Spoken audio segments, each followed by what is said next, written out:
One of the struggles that every woman entrepreneur goes through, or business owner, is not only having the focus on your business, but you carry that mental load of your household as well, making sure that the laundry is folded and not piled up in a very high mountain, making sure there's food in the fridge, that your kids are off to school on time, dressed, ready to go, that they're showing up to their activities. And unfortunately, sometimes you're carrying the emotional load of the household as well.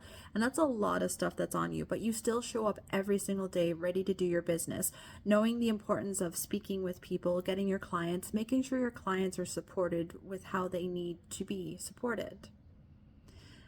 One of the mistakes that we make is that we do not take time to look to see if we should be protecting our business properly. It's one of the last things that we think about when we're doing our business, because it's not sales. It's not the front end. It's something that's very valuable and important that's overlooked. Forbes says there is 60% of businesses that are six figures or more that are underinsured. And a lot of people are talking about this right now because they're starting to feel that crunch, especially with how society is and how the tariffs are impacting everyday cost of living. I want to share Denise's story. I talked a little bit about her in the last video from last Tuesday. If you want to go back and check it out, it's where she almost lost everything. And what it is that she owns a farm. At the time when she took it over and she inherited it from her late husband, it was worth $1 million. She had it reassessed a few years ago and it was worth $2 million. But this past month, 2 farms in her neighborhood sold for $4 million, and they were both 100-acre farms as well. So now the question is her farm worth the same amount as theirs, or is it still worth that $2 million mark, or where does her farm lie in value?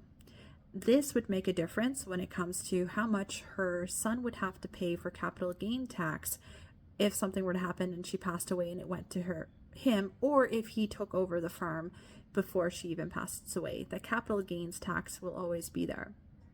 I'm not going to take time to go through this video to explain more about capital gain tax, but if you want to know, stay tuned, subscribe, because next week I'm going to break down exactly what capital gain tax is and how it will impact any of your loved ones if something were to happen to you. But what would happen is that her son would be responsible for paying that fees and those taxes.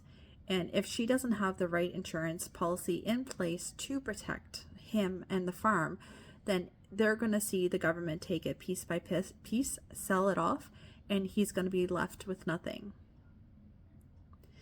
Now, she has a steady farm.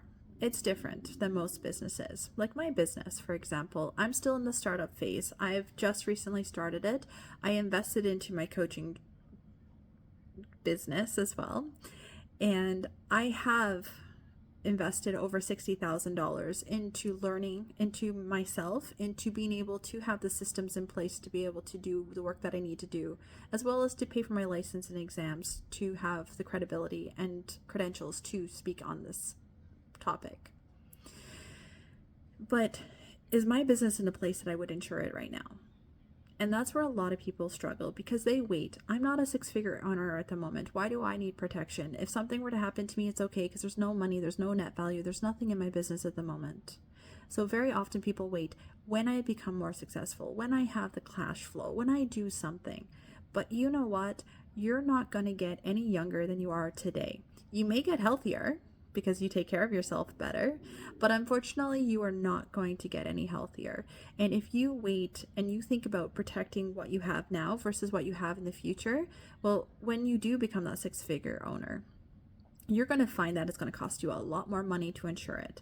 And I'm not saying to go and insure it for millions of dollars right now because you're not sure where you're going to land at the moment, but you can start with something. Even if you start with a $50,000 coverage or something very small, make sure you've got that critical illness in place, the living benefits, because that's going to be the key. Because if something were to happen to you, you're going to want to be covered to allow for your team to get paid, to allow for yourself to get paid, to allow for the coverage of the expenses while you wait until you heal to be able to get back into it again. DM me let me know if you're curious where you are, if you have enough coverage, if there's something more that you need, because I ask those hard questions. I dig in further. And don't forget to subscribe, because next week we're going to be talking about the capital gains tax.